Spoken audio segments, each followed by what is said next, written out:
नमस्कार।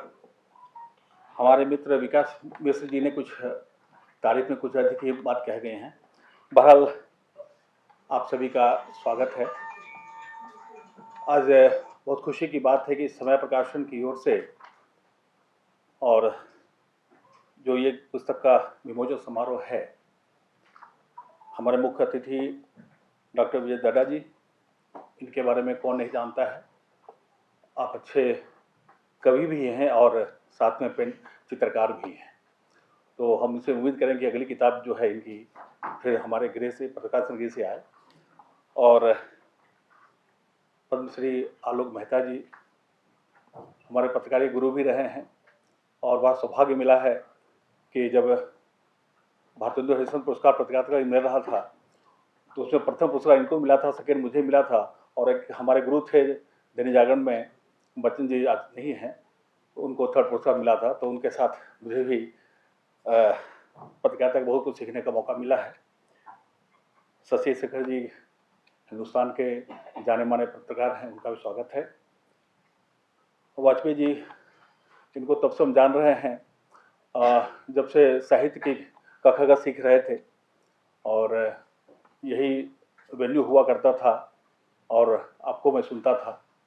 तो एक समय हुआ करता था अशोक वाजपेयी जी की और नामवर जी, जब दोनों की जुबानी उस समय जब हम लोग सुनते थे तो लगता था कि साहित्य के बारे में जो भी ज्ञान बढ़ा इन लोगों के चलते ही बढ़ा।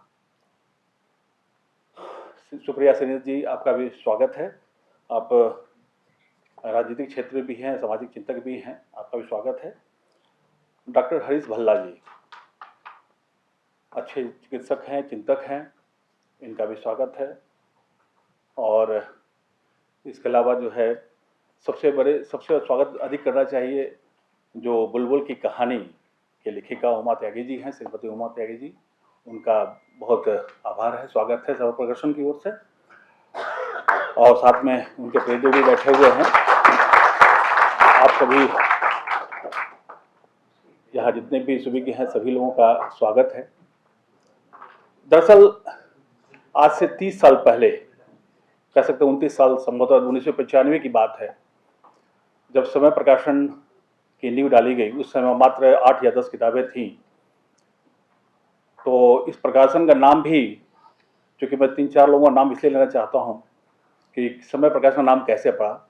उन दिनों आलोक मेहता जी भी थे, नोभा टाइम्स में थे, मुलाकात होती थी। तो उसी दौरान सन टाइम्स के सोनी जी हुआ करते थे, तो उनके साथ बैठता था, शाम में बैठते थे हम लोग उस समय।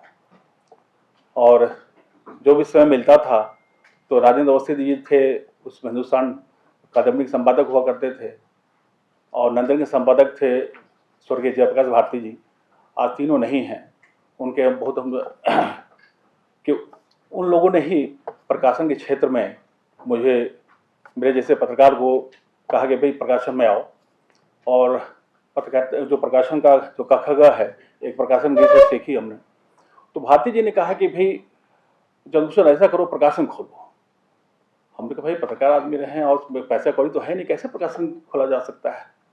बहरहाल उनका चलो ठीक है, हम मनमथ नाथ जी की किताब तुमको मिलाते हैं। तो क्रांतिकारी आंदोलन दस्तावेज जो 1932 में जब्त हो गई थी, तो वो किताबें निजामुद्दीन में ले गए हमको, और किताबें तो आ गई। अब प्रकाशन गृह का नाम क्या रखा जाए, तो चलते चलते जो है सतसोनी जी ने कहा, इन्होंने कहा कि ऐसा करो, समय समय की बात है, समय प्रकाशन रखो। तो उस समय फिर जो है शुरू हुआ और 8-10 किताबें आ गई। मोर उस समय आया जब किताबें तो आ गई, और उस समय आपके राजेंद्र यादव जी थे। उनका भाई ये बताओ कि नई लोगों की किताबें तुम जो छाप रहे हो कैसे बेचोगे, कैसे बिकेगा। हम लोग सर नई को ही लेके चलेंगे। तो भारती जी ने कहा चलो मेले लगाओ। हमने कहा मेले का पत्रकार होकर के और सारा मेले कैसे संभव है, कैसे क्या हो, जो बहुत सारे पैसे लगेंगे, सब कुछ होगा। बोले देखो कि किताबें बिकती हैं कि नहीं बिकती हैं। और ये बात 2000 की बात है। और पुस्तक मेले, आज 500 पुस्तक मेले पूरे देश भर में थे, 15 राज्यों में लगाया हमने, और किताबें खूब बिकती हैं। जो दिखता है सो बिकता है। तो नए लेखकों का जो है, ऐसा नहीं कि नए लेखक नहीं बिकते, खूब बिकते हैं। आज 3-3, 4-4 एडिशन जो है हुए हैं। ठीक है कि आज मोबाइल का और इंटरनेट का और अब तो एआई का ज़माना भी आ रहा है, लेकिन लोग कहते हैं किताबें कौन पढ़ता है। हम कहते हैं माना कि अंधेरा घना है, लेकिन एक दीपक जलाना कब मना है। तो आप कविता लिखिए, खूब लिखिए और खूब लिखना चाहिए और छपिए। क्योंकि मुझे लगता है कि रामचरितमानस भी जब लिखी जा रही थी तो स्वतः सुखाए लिखी गई थी, लेकिन बहुजन हिताय कब हो गया। तो प्रकाश का काम प्रकाश में लाना है, बाकी पाठक तय करता है कि किताबें कौन चलती है कौन नहीं चलेंगी। तो बातें बहुत थी, लेकिन आप सभी का पुनः स्वागत है। और ख़ास तौर पर जो है विकास जी का खास तौर पर स्वागत करते हैं कि इन्होंने जो है इतनी अच्छी किताब दी मुझे, बुलबुल की कहानी। तो आप सबका बहुत स्वागत है, धन्यवाद।